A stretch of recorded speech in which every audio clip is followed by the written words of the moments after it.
Que tal, como están? Benvidos unha vez máis aos nosos debates de Correo Televisión. Neste caso, adentrámonos, como facemos cada 15 días, na política local. Temos aquí os nosos representantes no Concello, representantes do Goberno e da oposición. Xa saben que nos visitan individualmente nas nosas entrevistas, pero ximos poñer aquí temas en común nesta mesa. Sen máis, presentolles os meus acompañantes hoxe na mesa. Temos como novidade por parte do Goberno de Compostela Aberta a Marta Lois, concelleira de Igualdade, Desenvolvemento Económico e Turismo. Marta, benvida, moi boas. Hola, moi boas. E tamén temos a Rubén Cela, que nos acompaña unha vez máis, voceiro do BNG. Rubén, benvido. Moi boas. Moi boas. Por este lado da mesa teño a Agustín Hernández, voceiro do PP. Unha vez máis, benvido, Agustín. Hola, que hai, que tal? Moi boas. E temos tamén a Paco Reyes, voceiro do PSOE. Paco, benvido. Moitas grazas, un prazer. E sen máis, imos comezar co primeiro dos asuntos que imos abordar hoxe nesta mesa. Trátase da situación do sector hostaleiro na cidade. Dende aí xa un tempo estánse a facer unha serie de reunións, unha serie de mesas de diálogo entre representantes dos hostaleiros e representantes do Goberno, unhas mesas nas que tamén está a oposición. Estáse a negociar unha petición do sector hostaleiro, sobre todo dos locais de ocio nocturno. Piden que a normativa, que a aplicación desa normativa sexa menos estrita, unha normativa que ten que ver, por exemplo, con aforos, con horarios, co tema de ruídos. E no medio destas negociacións tamén xurdiu a noticia de que a Xustiza chamou ao concelleiro de Espazos Cidadáns, Jorge Duarte, como investigado a declarar por un presunto trato de favor con algúns dos locais de ocio nocturno da cidade. Coñecidas estas circunstancias, abrimos o debate. Doulle a palabra en primeiro lugar ao Goberno. Marta Lois, un pouco cal é a visión xeral da situación agora mesmo. Vale, se vos parece ben, me gustaría iniciar un pouco este tema contextualizando o que aconteceu estes meses, non? Lembrar que é precisamente o 5 de outubro, cando comenzaron as xuntanzas co sector da hostelería nocturna para analizar un pouco a situación actual que atravesa o sector, sobre todo para buscar fórmulas, solucións que permitan, de algún xeito, pois actualizar o propio marco normativo e adecualo á realidade da situación actual, fundamentalmente para conseguir pois un maior equilibrio, unha mellor convivencia entre, por unha banda, o conxunto da cidadanía e un sector moi importante na cidade, como é o propio sector da hostelería nocturna, que, dende un punto de vista tanto económico como que o número de traballos, de empregos que rodean, pois son importantes. Tratar de buscar ese equilibrio entre unhas demandas lexítimas de veciños e veciñas e tamén unhas demandas lexítimas deste sector. Tamén, como se sabe, en esta mesa de diálogo foron convocadas pois un número importante de asociacións do sector e foi unha xuntanza solicitada polo propio sector, ante o que eles mesmos denominaron tal vez un excesivo rigor á hora de impor sancións nos locais de hostelería nocturna.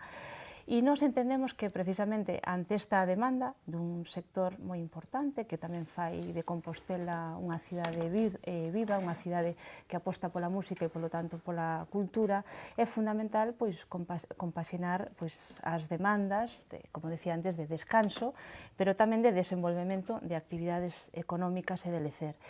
En ese sentido, lembrar que a oposición precisamente plenamente consciente de que hai un pequeno problema de interpretación do marco xurídico e así está quedando patente na propia mesa de diálogo co sector da hostelería. Por que? Bueno, pois sin ir máis lonxe, porque na última xuntanza hai que lembrar que se acordou por unanimidade aprobar unha instrucción sobre a interpretación dos aforos.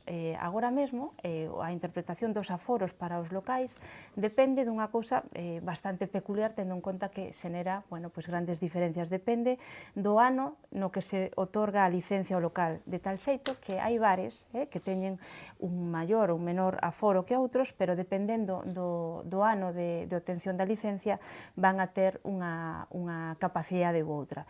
Polo tanto, nos parece que isto non ten moito sentido que teña continuidade e é preciso avanzar hacia unha nova instrucción que ten que ser diferente, que teña en conta fundamentalmente o Código Técnico de Edificación, que vai a sinalar que un dos elementos máis importantes vai a ser precisamente a capacidade de evacuación do local, máis que o número de metros cuadrados que poda ter un local, non? Por outra banda, un poquinho para ir pechando esta primeira contextualización, tamén estamos traballando nunha proposta para homologar os criterios das sancións, das que se está falando tamén recentemente, para que non se produzcan casos ou situacións como as que vimos un poquinho de relatar. En principio vaise poñer fin a ese tipo de ordes que determinaban un peche automático ás 24 horas. Vai poder ser, nos entendemos que é moi necesario dar un mínimo de marxen aos propios propietarios ou propietarias para presentar as alegacións pertinentes nun marco de un plazo de 5 días. Son cuestións nas que a oposición estivo de acordo, quero lembrarlo aquí, e que entendemos que son fundamentais para garantir esa seguridade xurídica a actuación municipal. E, sobre todo, para poñer un exemplo moi pedagóxico destes exemplos e situacións recentes. Estaba a acontecer recentemente que, dictándose as ordes de acordo con estas normativas, pois se estaban levando a cabo sancións, por exemplo, de 8 meses de peche, con unha sanción económica de 100.000 euros a locais, en ocasión simplemente polo feito de que a porta de saída podese abrir para dentro ou para fora, sen dar moitas veces opción na propia sanción de peche aos 24 horas a poder justificar se había algún erro na propia documentación ou que o propio local poidese alegar. E nós entendemos que este tipo de decisións que son moi radicais, son moi graves de cara ás consecuencias que teñen para as persoas que teñen a responsabilidade dun local, creemos que é necesario adoptar por unanimidade unha mellora e unha modificación de moitas destas medidas. Pois feita esta primeira exposición de Marta, imos seguir co turno de palabra para que cada un dea tamén a súa visión do acontecido. Agustín. Bueno, creo que o Goberno que fai unha explicación dun ámbito concreto mistura dúas cuestións diferentes. É evidente que hai unha obriga por parte do Goberno de resolver un problema de compatibilidade da actividade nocturna, da actividade dos locais, e da actividade lexítima dos veciños e das veciñas para disfrutar do descanso lexítimo, que hai unha obriga de aplicar a normativa por parte do Goberno, de calquera administración, pero gustaríame situar no tempo esta cuestión, porque obviamente a concelleira esquece algo importante. Fai un ano que este Goberno, inicia unha serie de actuacións que deron lugar a unha petición de información por parte do Grupo Municipal Popular ante a ante as informacións ao respecto de que non se estaba aplicando correctamente a normativa, o que a normativa non se aplicaba de xeito igualitario a todos os veciños, a veciñas, a todos os propietarios dos locais. Eso deu lugar a unha investigación no ámbito da Fiscalía e, polo tanto, despois a unha petición de declaración en calidade de investigado, o que antes chamábamos imputado dun concelleiro deste Goberno. Eso é así. É certo que logo despois, e non antes, o Goberno decidiu iniciar unha senda de diálogo, unha senda de falar co sector, de escoitar tamén a opinión da oposición e, por suposto, tamén de escoitar os técnicos e o persoal do Concello. Pero non deu ese paso antes, deu ese paso a posteriori. Agustín, a demanda foi do sector, como indiquei na miña intervención. Podo falar eu? Non nos imos comezar xa pelexando. Non, é importante situar no tempo estas cuestións. En primeiro lugar, houve unha investigación da Fiscalía e logo despois houve unha actuación por parte do Goberno.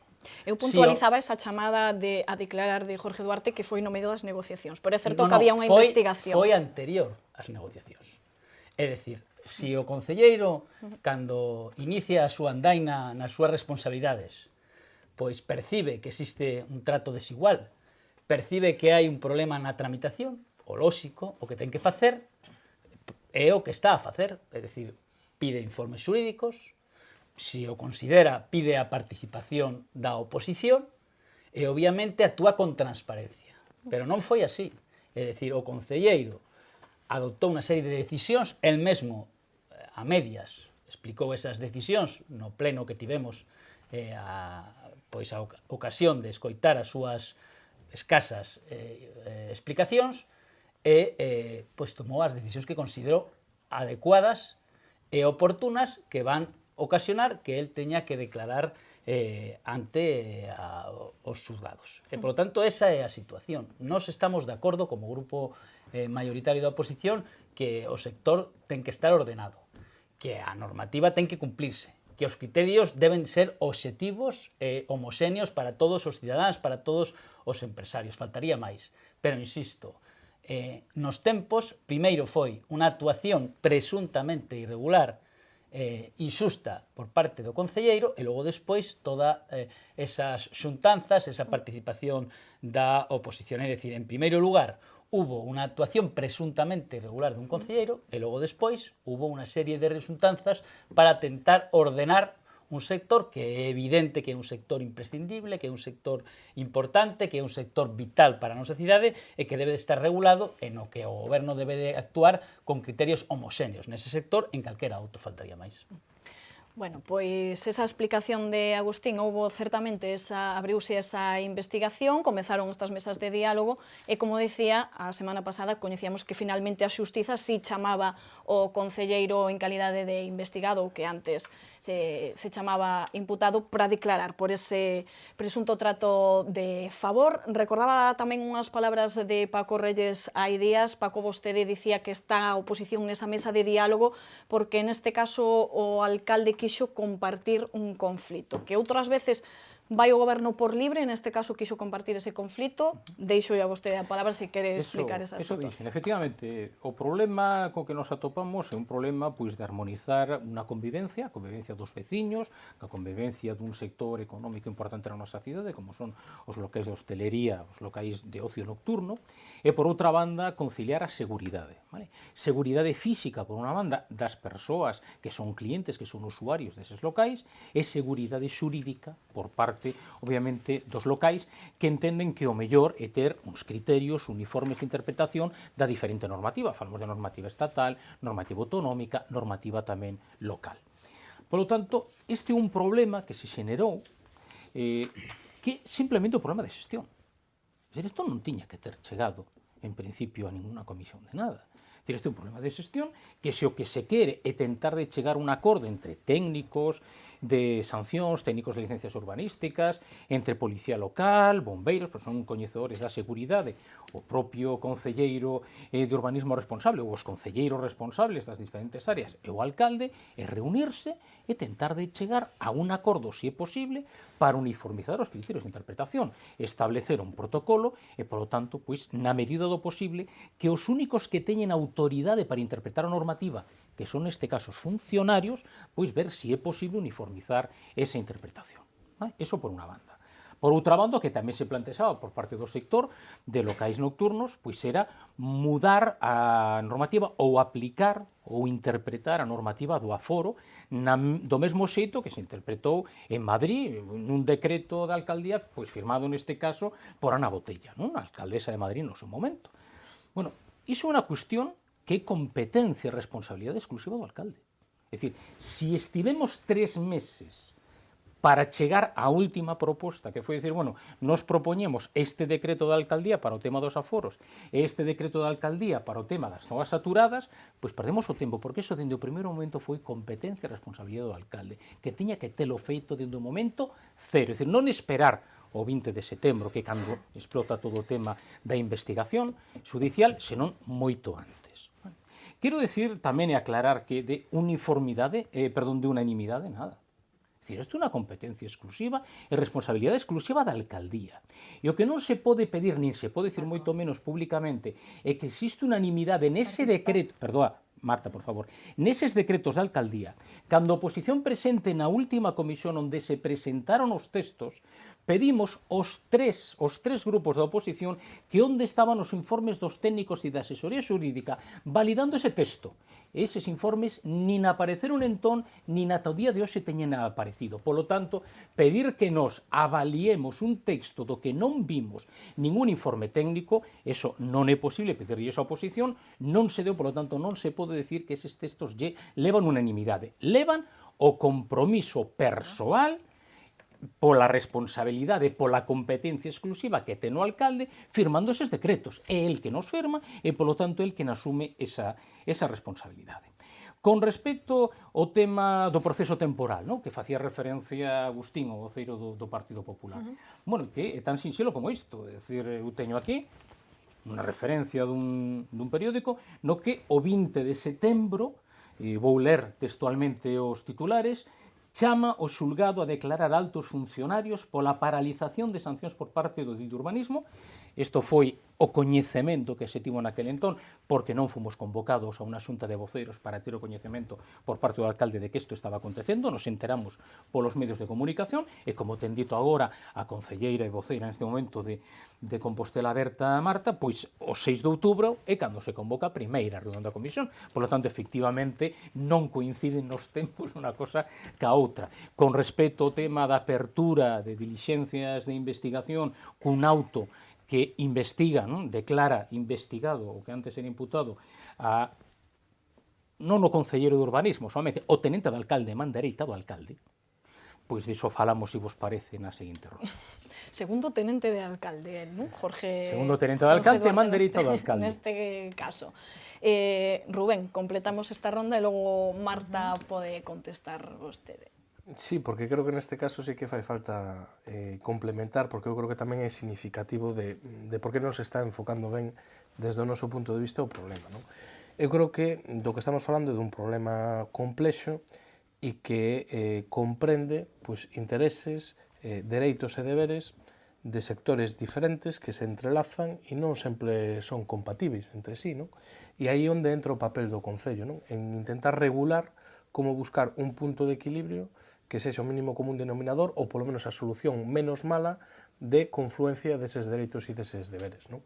De que estamos a falar? Bueno, pois do dereito dos hosteleiros a poder traballar e a poder ter unha normativa clara, obxectiva e razonable, e ese dereito a traballar hai que recordar que crea postos de traballo, riqueza e tamén oferta cultural na cidade, o dereito dos veciños e das veciñas a poder descansar nas súas casas e disfrutar das súas horas de sono con normalidade, e o dereito dos veciños e da xente que nos visita a poder disfrutar do seu tempo de lecer, incluído o ocio nocturno, nunhas condicións de seguridade tamén garantidas pola propia administración, non?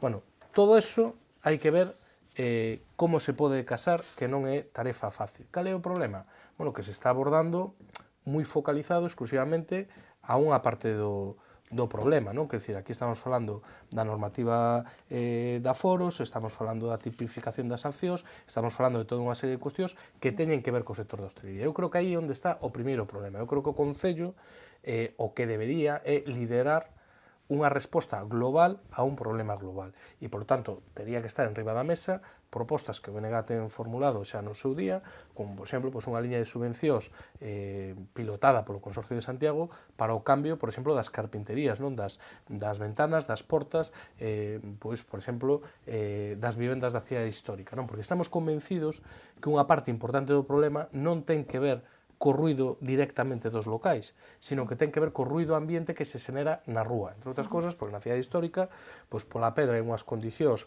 de sonoridade moi específicas e despois estamos falando de vivendas moi bellas que a propia normativa dificulta o cambio desas carpinterías e moitas veces, pois, hoxe hai tecnoloxía moi avanzada para garantir unha insonorización tanto acústica como un aillamento térmico moito mellor, con materiais que son moi custosos e que, por lo tanto, sobre todo en vivendas que vive xente moi maior, pois hai que incentivar de outro tipo, non? Por lo tanto, eu creo que iso é o primeiro, non? Por no mismo foro de diálogo non só a hosteleiros, sino a veciños, a comerciantes, a técnicos, para intentar buscar entre todos unha solución global. Creo que, nese sentido, pois é unha mala noticia que tivera que ser o propio sector da hostelería que se autoorganizase a hora de intentar socializar as súas propostas e alternativas, por exemplo, co tecido veciñal.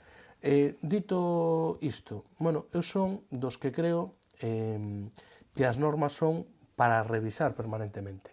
E se son melloráveis, a función dos gobernantes é mellorar esas normas. E eu creo que certamente que hoxe existen cousas melloráveis na normativa, non?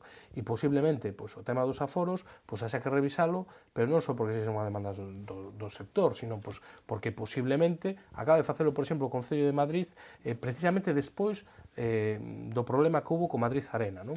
Entonces, e a conclusión a que chega incluso é a ampliación do aforo en determinadas circunstancias. Bueno, pois, habrá que revisalo, ou incluso a ordenanza de zonas saturadas proíbe, por exemplo, a realización de obras nos locais que están en zonas saturadas, pero incluso a realización de obras que poderían contribuir a unha mellor insonorización, que en sí mesmo é unha contradición, non? Entonces, eu creo que hai cousas que hai que revisar, se hai dúbidas ou discrepancias sobre que criterios empregar, que baremos e demais, pois eu creo que é lógico que se poñen en común cos propios técnicos, que o goberno tome cartas no asunto e, como comentaba Agustín, oye, se o concelleiro entende pois, que había unha interpretación excesivamente restrictiva ou que a norma non é suficientemente clara, pois o que hai que facer é, oiga, tempo morto, queda aquí todo parado, vamos facer esta modificación e todo igual, o que non pode ser un sí e outros non, porque aí é onde entra o problema. E remato con isto, porque claro, eu teño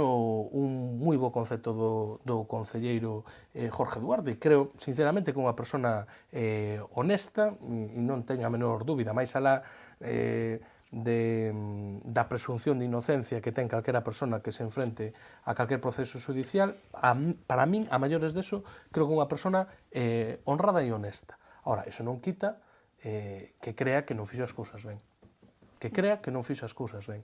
Entonces, a partir de agora, bueno, pois eu creo que hai dous ámbitos diferenciados. Hai un judicial, e nese sentido, oiga, presunción de inocencia e que a xustiza actúe o máis rápido posible, porque eu creo que esta situación non é boa para Santiago, que haxa dúbidas na veciñanza de que poida existir un trato non igualitario para os seus veciños, e despois está o terreo político. No terreo político, pois mire, o nivel de autoexigencia de cada organización política pois é o que estime oportuno, non? O que sí que creo que non se poden ter dobres varas de medir, non? E o que se lle pide ao resto, pois hai tamén que autoexixirse a un mesmo, non? Pois por levar unha orde, imos dividir un pouco as cuestións que foron saindo na mesa, logo falaremos desa situación na que se atopa o concelleiro Jorge Duarte, un pouco o que opinan todos da reacción, neste caso do goberno, pero agora para que Marta poida tamén contestar un pouco as distintas visións, falaban na mesa desa cronoloxía de como se foron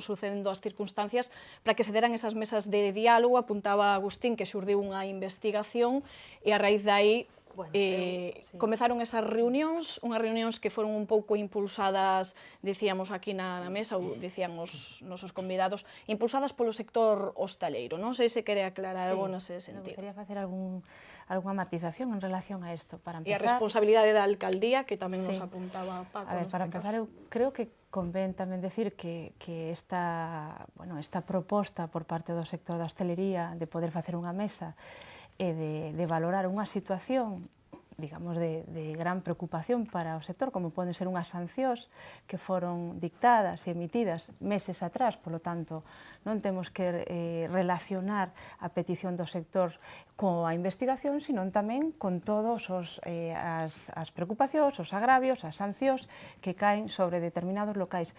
Entre eles, sí, Agustín, un local que tivo que pechar por erro durante un mes ata que se aclarou e puderon ter capacidade de aclarar que esas portas non se abrían para dentro, que se abrían para fora.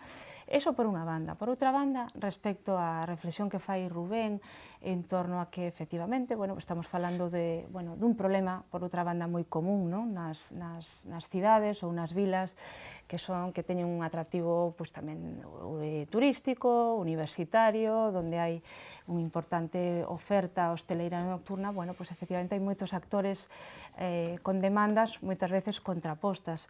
Pero, sen embargo, con independencia de que é preciso ter esa solución global, incorporando o número máis amplio posible de actores, aquí hai un problema determinado que ten que ver coa propia supervivencia, moitas veces económica, de locais que teñen que pechar despois de ser dictadas sancións 8 meses, ou de ter que abordar, tratar de asumir, moitas veces non poden nin asumir sancións de 100.000 euros. Eso é o que está sobre a mesa e, polo tanto, creo que tamén é comprensible que, cando se fala dunha mesa de diálogo co sector da hostelería, hai unha priorización de cales son, en este caso, as preocupacións e os riscos para un sector frente a outras preocupacións legítimas, como poden ser os veciños e veciñas que durmen nas zonas de ocio, ou para o ruido en xeral e, polo tanto, para a calidade de vida da cidade.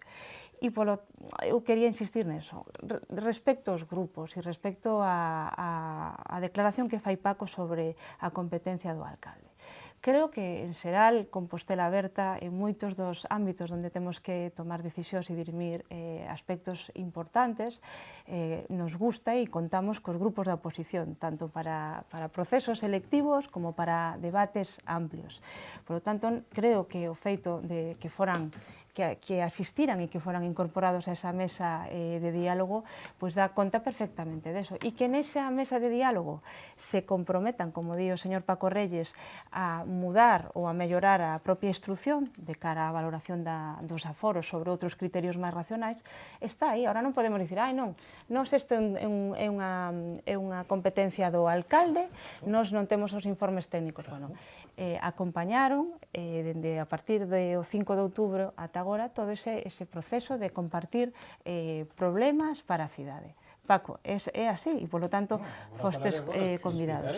E antes de pechar tamén esta segunda intervención, sí que, inevitablemente, como fixeron os meus compañeros de corporación, quero conectar isto co asunto do concelleiro Jorge Duarte. Bueno, non fai falla dicir que como compañeira tamén non dubido en absoluto nin da súa honestidade, nin da súa honradez, nin da súa capacidade de levar a cabo decisións que en algún momento, dende o punto de vista administrativo, podan ter algunha dificultade ou mala interpretación, pero que en última instancia, no caso das decisións de Jorge Duarte como o resto do grupo tratar de buscar o ben común e garantir os intereses xerais.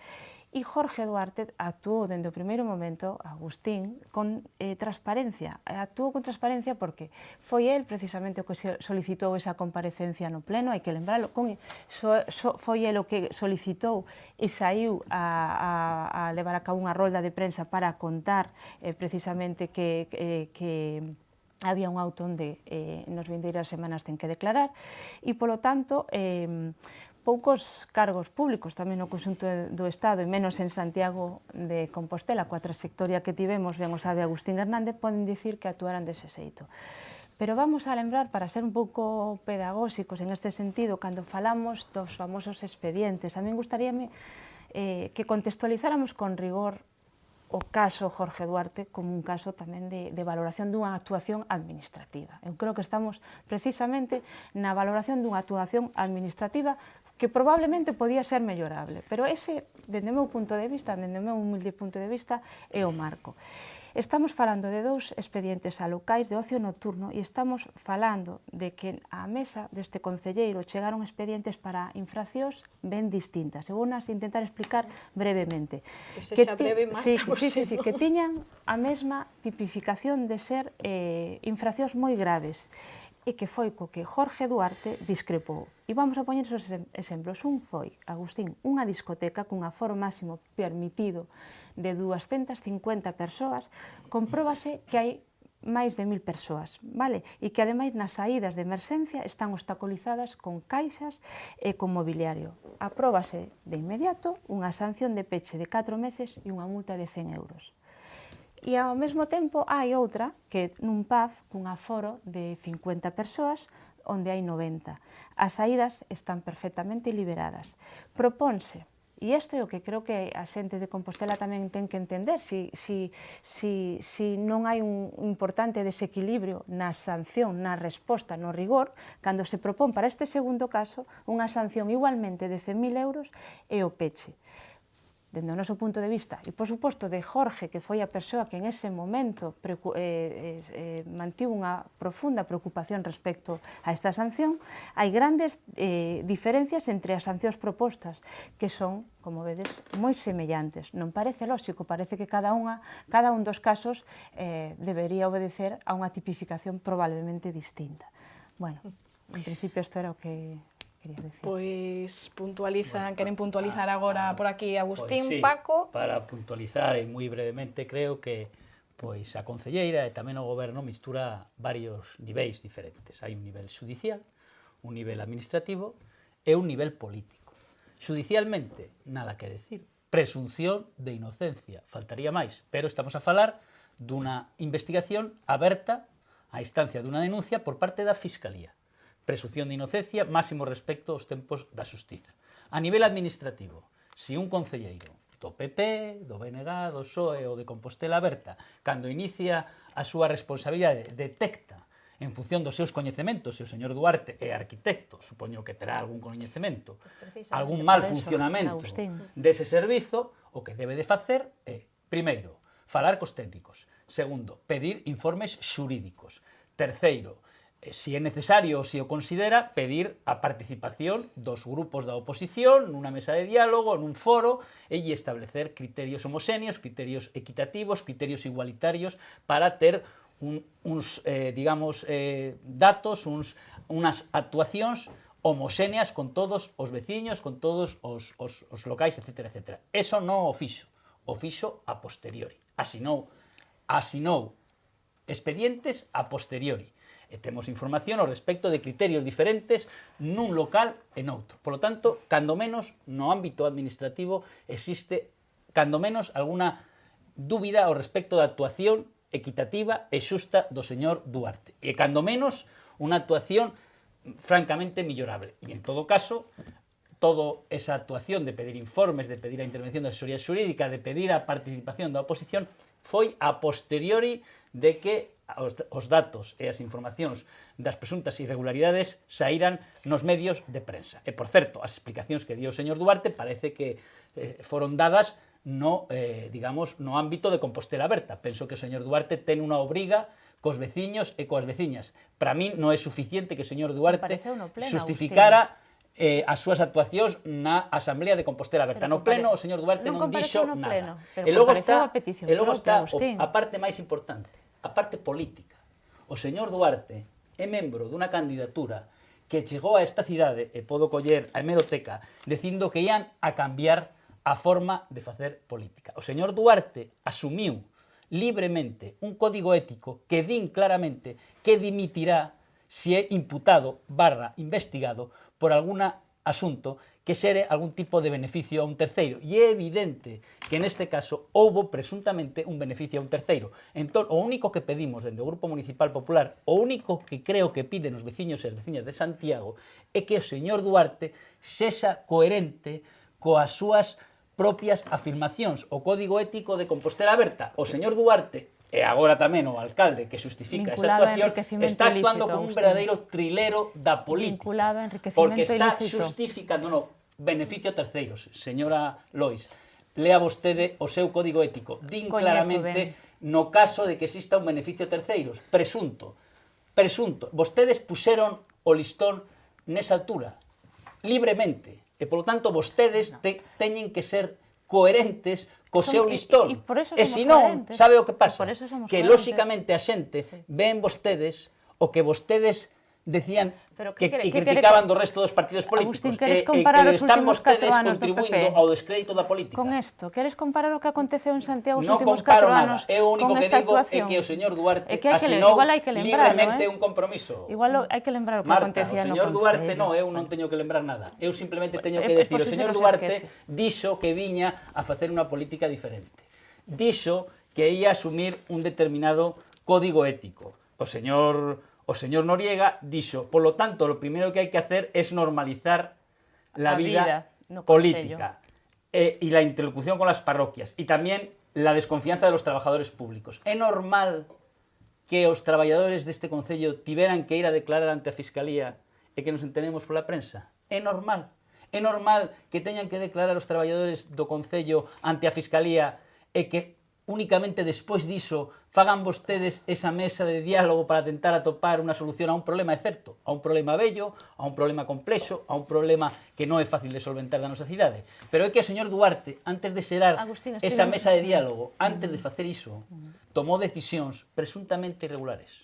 Presuntamente.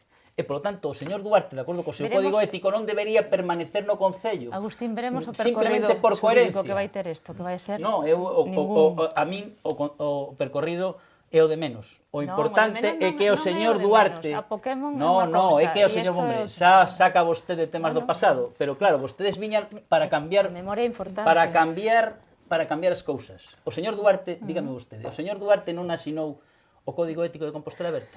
Ben, o Código Ético de Compostela Aberta non din claramente que haberá que dimitir no caso de ser imputado / investigado no caso de que exista algún tipo de beneficio a terceiros. É evidente que aquí houve un beneficio a terceiros presunto.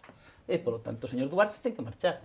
Se non marcha, é libre de non marchar. Pero, en todo caso, tamén a xente saberá Eu creo que a coherencia do señor Duarte e a coherencia de Compostela Aberta. Ben, agora deixo contestar, Marta. Sí. Quero coñecer tamén as opinións de Paco e de Rubén, xa que estamos valorando esa...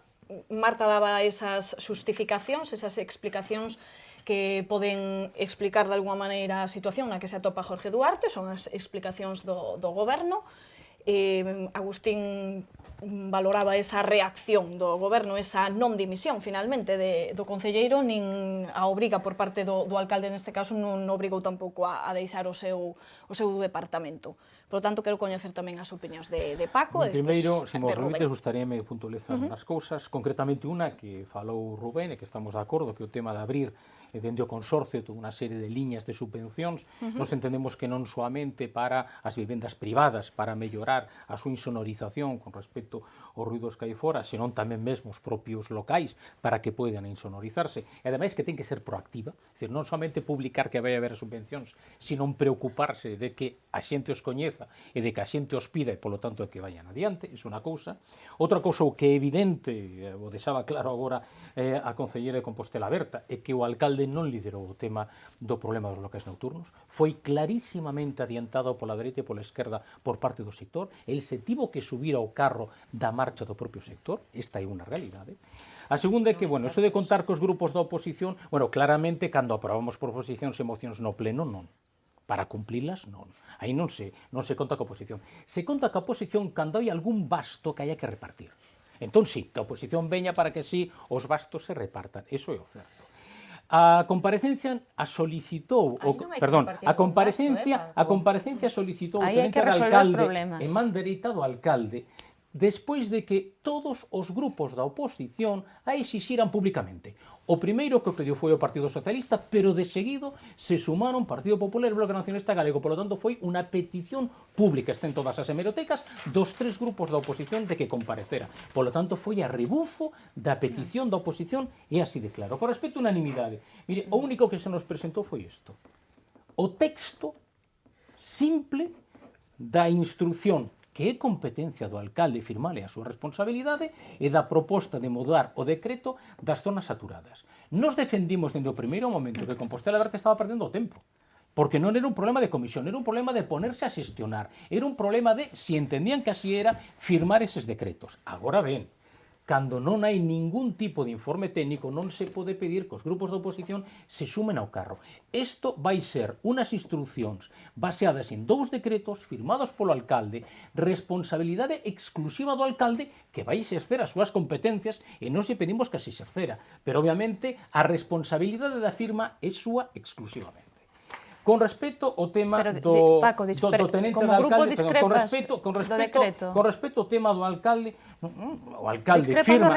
o alcalde firma un decreto en exercicio das súas competencias, nos entendemos que o fai tarde, perdemos 3 meses, el firma o decreto, nos entendemos que a solución, en todo caso, se se quería aplicar o mesmo que en Madrid, era que o alcalde firmara un decreto, o texto que firmou o alcalde é responsabilidade do alcalde, non é responsabilidade da oposición. Quen firma é o alcalde, polo tanto, eso está claro. Con respecto ao tema da investigación, bueno, o primeiro que non sei o que sempre decimos, respeto ao principio de presunción de inocencia, pero a ver se ímonoslo creer todos. sexa quen sexa o imputado, sexa do partido que sexa o imputado. Vale? Da igual que sexa do Partido Popular, das Mareas, do BNG ou do Partido Socialista. Vale? Iso claro para todos. Ben, dito isto, eu teño que decir unha cousa clara con respecto á actitude que se promoveu por parte, neste caso, de Compostela Verde, o seu código ético. O Partido Socialista non lle vai pedir a dimisión o tenente de alcalde por estar antes imputado, agora se chama investigado. Pero esperamos. Explico por que non a pedimos. Porque o noso código ético é que se pide a dimisión do cargo público cando se abre xuizo oral, cando a persoa pasa da situación procesal de imputado ou investigado a acusado. Por lo tanto, nese momento nos pediremos a dimisión, non antes. Por que a esperamos? Porque, efectivamente, Compostela Aberta, como conxunto das Mareas, presentaron o seu código ético como parte do programa electoral, dicindo o seguinte: compromiso de renuncia ou cesamento de forma inmediata de todos os cargos. Cesamento quere dicir, eso é competencia do alcalde neste caso, porque non lle pode dicir que deixe de ser concelleiro, porque eso sí que é unha cuestión persoal, acta e persoal, pero sí que lle pode quitar exclusiva.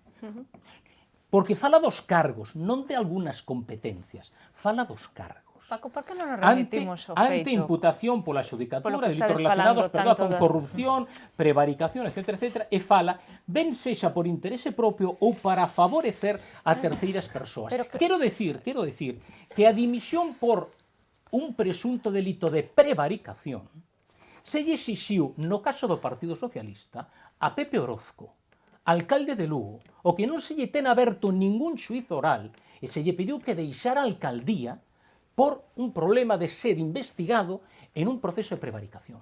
E o mesmo se lle fixo o secretario xeral do PSDG-PSOE de Galicia, José Ramón Gómez Besteiro. Por lo tanto, o que sí é evidente, e por eso dicía que nos o esperamos, é que o que non se pode é facer códigos éticos para exportación, para a aplicación dos outros partidos, pero non para o consumo interno. Paco. Esa é a realidade. Porque cando aquí o que se di, perdona, Marta, agora ti explicarás, agora explicarás o que eres. Cando aquí se di que se renunciará ou cesará de forma inmediata de todos os cargos por prevaricación con ánimo de lucro. Hai que decir que Compostela Aberta... Con ánimo de lucro. Sí, prevaricación.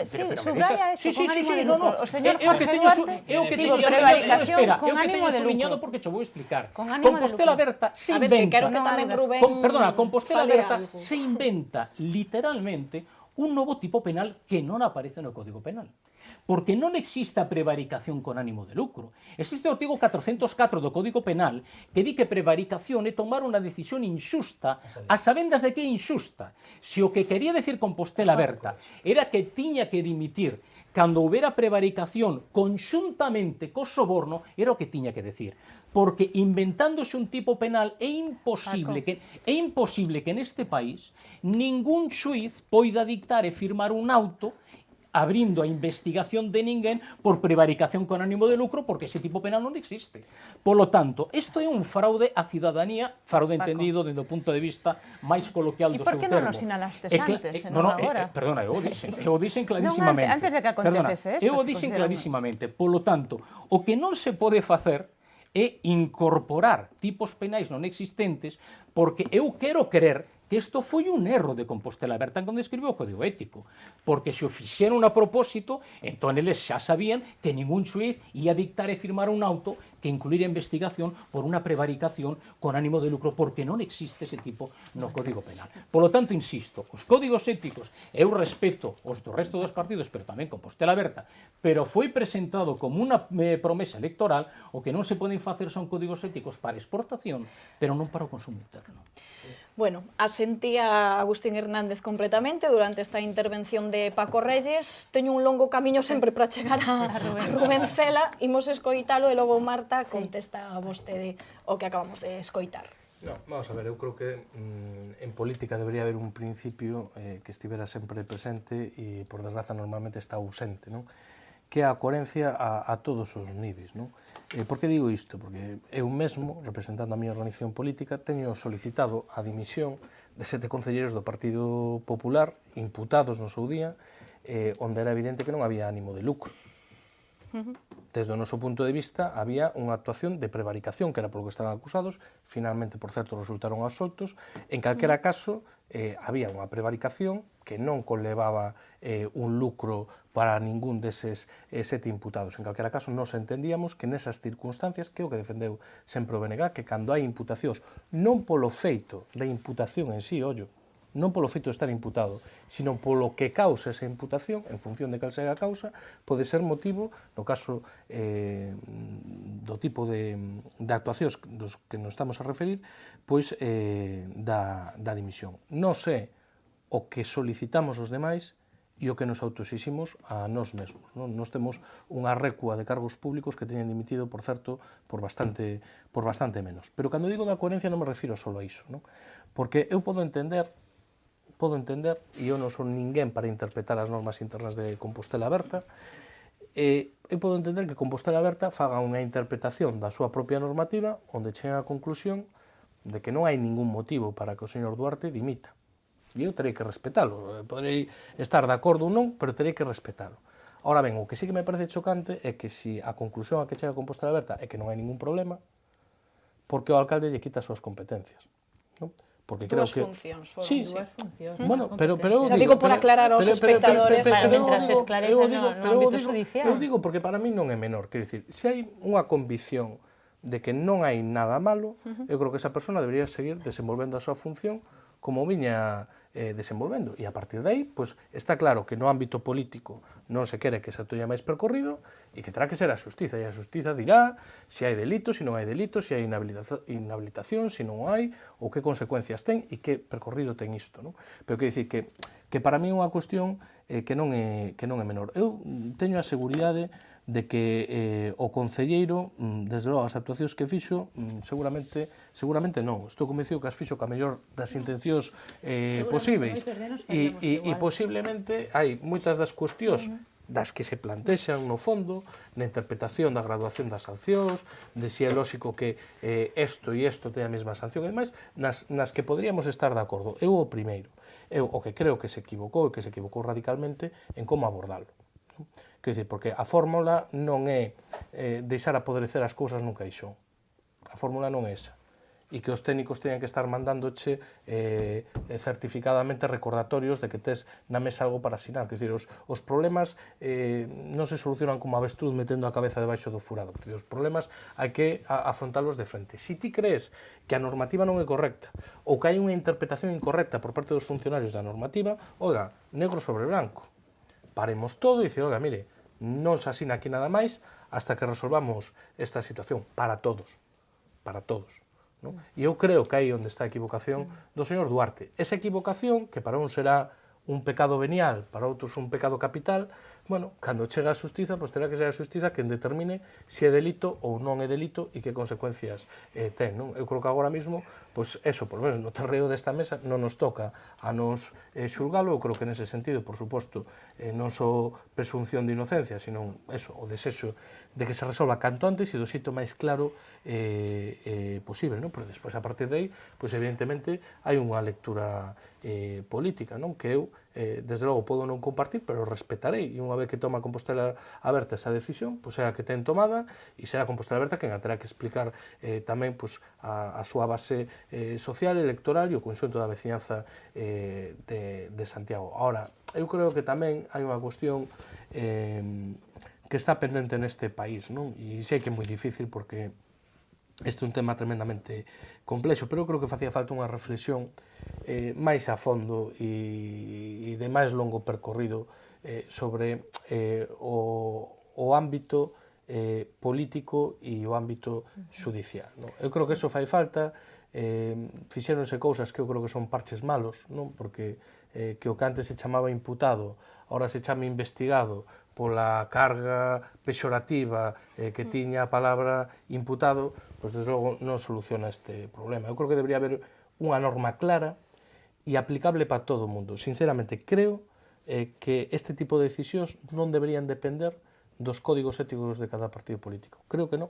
Creo que debería haber unha normativa que estipulase cando os cargos públicos e incluso eu creo que non sería descabellado poder falar dunha reforma que implicaría incluso tamén unha reforma no ámbito da lei electoral, da posibilidade de poder apartar a alguén das súas funcións temporalmente e de poder retomar esa, que decir, ti agora mismo, si dimites e si finalmente se demostra pois, que non eres culpable ou que non hai ningún problema, non podes retomar o teu posto, porque unha vez que dimites, corre a lista, non? Entonces, eso agora mismo non é abordable. Pois eu creo que incluso unha reforma normativa que pudera abordar situacións dese tipo. Pero, bueno, eu creo que a medio e longo prazo, creo que hai cousas das que pasaron nos últimos anos, non só en Santiago, sino no conxunto do Estado, pois que non axudan, non? E eu creo que moitas veces se utiliza a mesma escala métrica para cuestións que non teñen nada que ver. E iso, bueno, pues eu creo que é unha tarefa colectiva do conxunto das organizacións políticas, do legislativo, e claro, para iso ten que haber un clima creo que un pouco de altura de miras e de saber que, bueno, que desde logo hai unha cosa que tamén hai que ter moi clara, non? Que hoxe en día é tremendamente sinxelo que un responsable público pode acabar imputado. Tremendamente sinxelo. Por que? Entre outras cousas, porque unha medida, que isto é algo que moita xente non sabe, eu creo que é bo tamén facer algo de pedagogía con isto, é unha medida garantista, no sentido de que ir como imputado, ao que agora é investigado, é o que che garantiza poder ir cun abogado, poder incluso, unha cousa que eu nunca entendín, ¿no? Eso de ter dereito incluso a mentir, unha cousa que nunca entendín, como podes ter dereito a non mentir e a tes pero bueno, e se eres testemunha non tes dereito a mentir e non tes dereito a levar un abogado, non? Contigo para declarar. Entón, se entende que é unha medida garantista que incluso para quen ten que ir, pois é algo bo, pero no ámbito político, desde logo, quen é imputado, pois non se ve como unha medida garantista, senón durante moito tempo se utilizou caso a palabra imputado como sinónimo de condenado, non? E todos e todas sabemos que non é así, non? Entonces eu creo que certamente fai falta unha reflexión a máis medio e longo prazo por parte, eu creo que de todas as forzas políticas e despois, eso sí, eu creo que o que sí que é imprescindible é ser coherente e se, como se comentaba antes, o listón en algúns casos se puxo moi alto, eu creo que no caso do Bloque Nacionalista Galego creo que alto non, altísimo. Eu incluso vou facer algo que non fago habitualmente, pero incluso personalmente creo que demasiado alto, pero unha vez que eso está así, pois isto requiere tamén un debate de máis fondo e de máis alcance. Bueno, pois resumimos un pouco as críticas por parte da oposición a esa reacción do goberno ante a situación de Jorge Duarte viñan dadas pola aparente incoherencia entre esa reacción e esa interpretación do código ético do partido, e apuntaba agora Rubén Cela esa posible normativa en xeral que se podería facer, pero é verdade que daría para moitos debates e teríamos que falar con expertos tamén no tema. Marta, cale a súa moi brevemente contestación? dúas cousas, unha puntualizando aspectos en relación ao caso de Jorge Duarte, para non esquecernos, porque en todo este percorrido onde ao final moitos de vos sentides cómodos no espacio da argumentación xurídica, do caso da imputación ou investigación, eu creo que é moi importante trasladarlle á cidadanía, aos veciños e veciñas de Santiago, novamente do caso do que estamos falando. Sí, Agustín, estamos falando das sancións, dúas sancións importantes a unhos locais nocturnos que conlevaban un peche e que conlevaban unha multa de 100.000 euros. Cando falamos non solamente son esas. Déixame, por favor, non solamente son interrumpas. No caso da decisión ou a non decisión de Jorge Duarte, máis que falar de beneficiar a un terceiro, como tanto se enche a boca a Paco con esa idea do código ético, eu creo que a intencionalidade última, con erros ou sin erros, veremos a xustiza que dirima eso, a intencionalidade última do concelleiro Jorge Duarte, pois foi probablemente entender que nesa aplicación tan rigurosa se estaba levando a cabo un acto verdadeiramente injusto. Entre un local, lembrade os datos que vos digan, dun pub cun aforo de 50 persoas, onde había 90 e onde as saídas estaban perfectamente liberadas, Agustín, onde se propón a mesma sanción, 100.000 euros as propostas de sanción que son semellantes a esa discoteca, que ten un máximo permitido, ou tiña un máximo, está pechada, por suposto, 250 persoas, onde había máis de 1.000, e ademais as portas de emerxencia estaban bloqueadas con caixas e con mobiliario. Creo que non debemos, en ese sentido, desenfocar do feito e do marco. E dito isto, eu concordo plenamente tamén coa necesidade de reflexión que traslada aquí Rubén sobre a excesiva judicialización da política, donde os percorridos potencialmente penais que teñen asuntos como os que aquí estamos tratando, que dende o meu punto de vista é un asunto claramente administrativo e que podría ter un percorrido puramente administrativo, onde podría derivarse ou non unha sanción, ao percorrido que ten neste espacio do penal. Creo que non é para agora, para este caso, pero sí que indica, así como en outros casos non, indica que efectivamente temos un debate necesario e de altura sobre que aspectos da xestión ordinaria, en este caso do ámbito municipal, teñen que ser judicializados ou poderan ter un percorrido con outro carácter. Creo que tendo moi presente e sendo moi conscientes do que falamos dunhos locais nocturnos, falamos dunhas sancións que xeneran, e polo tanto creo que esa preocupación do concelleiro Jorge de avaliar, nun dos casos, volvo a insistir, unha das sancións obedecía a unha avaliación do local incorrecta, porque as portas efectivamente abrían para fora e finalmente, tras as alegacións do propietario, pudo, despois dun mes pudo abrirse. Ese é o caso, este é o que temos aquí.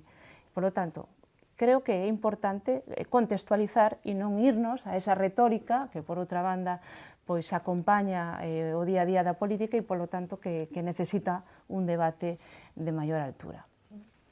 Moi brevemente, en primeiro lugar, non son dous casos, son máis casos. Non soamente son casos no Casco Vello, sino que tamén son no Ensanche, na zona nova da cidade. O que estamos falando non son dos casos, estamos falando dun listón que puxo Compostela Aberta nun determinado sitio e que agora busca o recoveco para esquivar o seu cumprimento. E o propio concelleiro recoñeceu que as formas non foron as correctas. Os tempos tamén acreditan que as formas non foron as correctas. E o que está claro é que tamén Compostela Aberta é rehén das súas actuacións, posto que non temos que esquecer que o señor Duarte, que agora tanto protesta da actuación da Fiscalía, non tivo ningún recato, estando na oposición, en pedir a actuación da Fiscalía para investigar unha actuación do goberno do Partido Popular respecto dun expediente absolutamente correcto, que era a demolición da Casa da Xuventude. Bueno, utilizaron na política a xustiza e agora lamentan que o fiscal faga unha investigación. Pero é que, insisto, aquí non se trata de xulgar o que vai xulgar a xustiza. Aquí se trata de decir, Compostela Aberta puxo un determinado listón. Dixo, dimitiré no caso de ser investigado. O señor Duarte é investigado e non dimito. Xa está. Eu o que quero decir, primeiro, si o tenente de alcalde, man dereita do alcalde, fixo ben ou fixo mal neste caso, eso vai decidir o xuiz. Quero puntualizar que é o segundo tenente de alcalde, digo, porque normalmente acompáñanos aquí María Rozas e a tenente de alcalde para que ninguén se confunda. Segundo tenente de alcalde, man dereita do alcalde. Ademais, incluso, o de man dereita, incluso porque físicamente nos plenos, séntase a dereita do alcalde. Por lo tanto, man dereita do alcalde, segundo tenente de alcalde. Se fixo ben ou fixo mal, o vai decidir un xuiz. Nos non presulgamos, o Partido Socialista non presulga, non hai unha soa declaración na que nos presulguemos a actuación desta persoa, deste segundo tenente de alcalde, man dereita do alcalde. Nos non o fixemos, vale? Sempre defendemos o principio de presunción de inocencia. Por certo, nos entendemos que Pepe Orozco tamén tiña o mesmo dereito ao principio de presunción de inocencia e o mesmo dereito a que non se presulgara. E que Xosé Ramón Gómez Besteiro, secretario xeral do PSDG-PSOE, tamén teño o mesmo dereito ao principio de presunción de inocencia e a que non se presulgara. Por certo, as Mareas, a Nova, Esquerda Unida, non o entenderon así.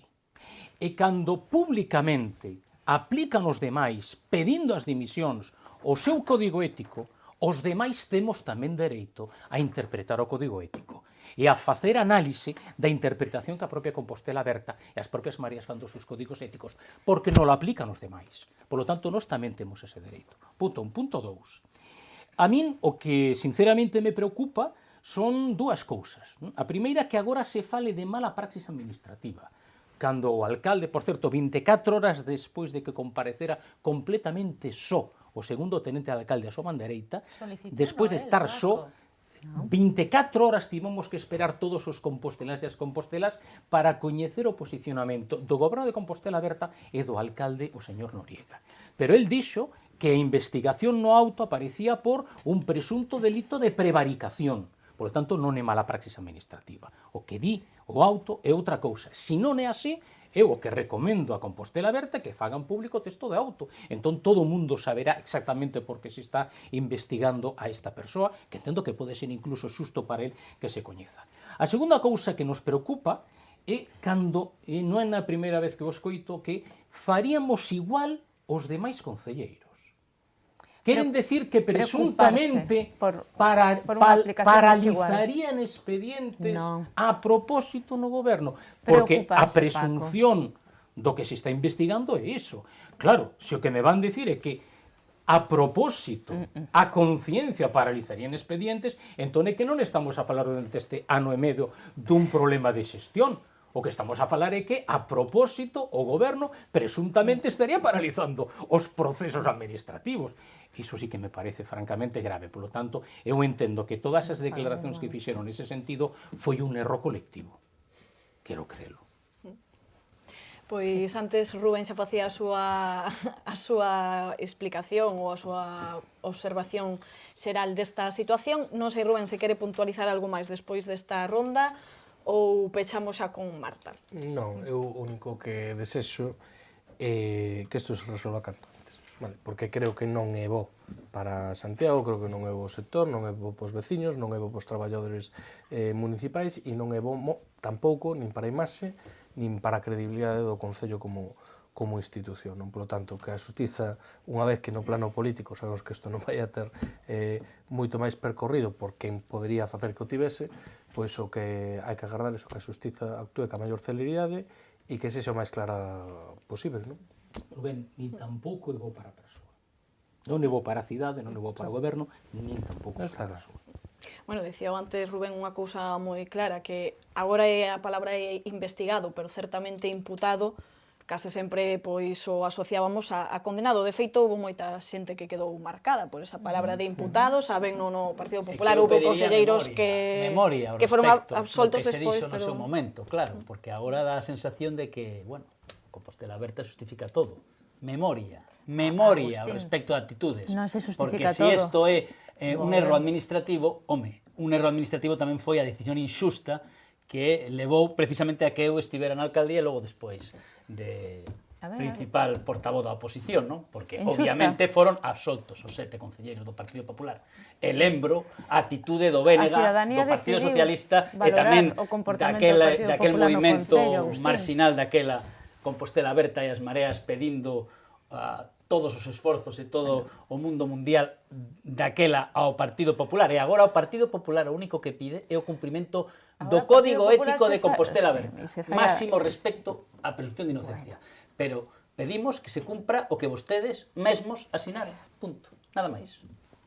Marta, algo que... Nada, simplemente que estou convencida de que este caso vai a ter un escaso percorrido xurídico e que agardo que moi pronto se poda normalizar tamén a situación política de Jorge Duarte no Concello.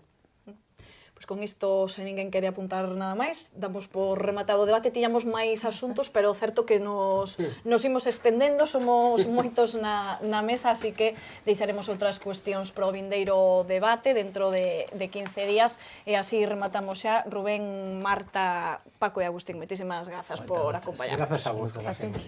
E a vostedes tamén moitísimas grazas por estar aí connosco. Volveremos dentro de 15 días cun novo debate sobre a política local. Graciñas.